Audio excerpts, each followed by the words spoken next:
Am I the a-hole for ignoring my dad and the new family he's made, including his other children?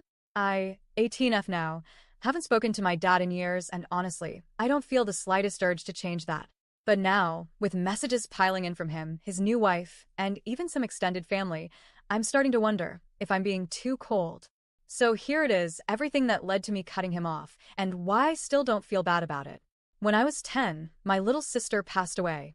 She was only 3 years old. Her death broke our family completely.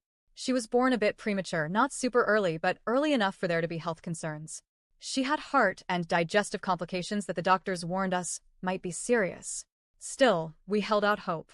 My parents had fought hard for her.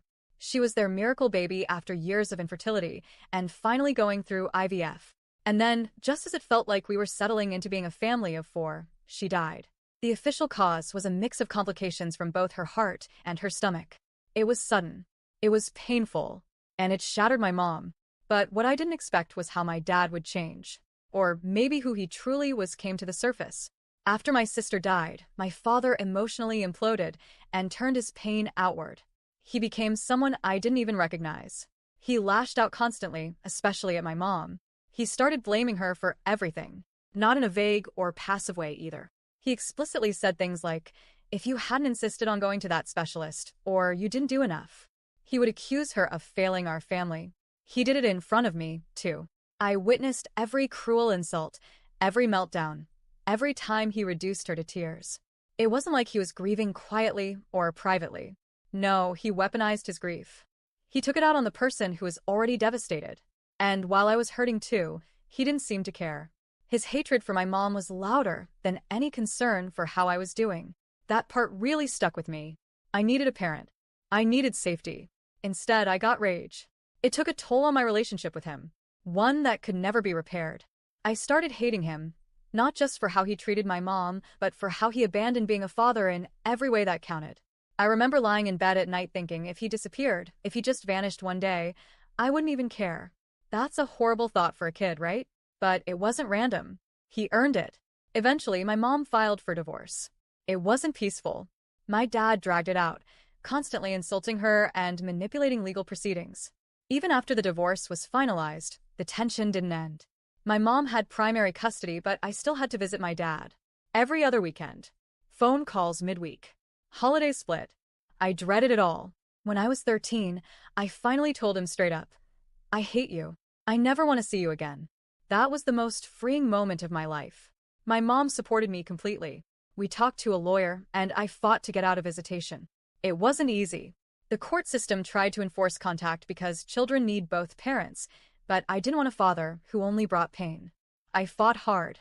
It wasn't until I was 15 that the court finally allowed me to stop contact entirely. I haven't spoken to him since. Now he has a new life. He got remarried a few years ago. He even has another child, maybe more, I honestly don't keep track. He sent me an invitation to his wedding. I ignored it. He sent a message when his child was born. I ignored that too. Over the years, he's kept trying. Sometimes directly, sometimes through mutual relatives, mainly 2 extended family members I still talk to. He's tried to guilt me into reconnecting. He tried to use nostalgia. He even tried acting like none of the past mattered anymore. As if time alone had wiped it all away. But I've stayed firm. I don't want a relationship with him. I don't want one with his new wife. I don't want one with his kids. I don't even want to know their names. Then recently, his new wife found me online and sent me a long DM. She said my dad never stopped loving me. That I had to understand he was just grieving when he treated my mom the way he did. She said I needed to stop punishing him for something that wasn't entirely his fault. She asked me, begged me, really, to consider her child. Said it wasn't fair for them to grow up never knowing their big sister. That they're innocent, and I'm the only one keeping them from having a chance at a family bond. I left her on read. After that, one of the relatives who still talks to my dad called me selfish.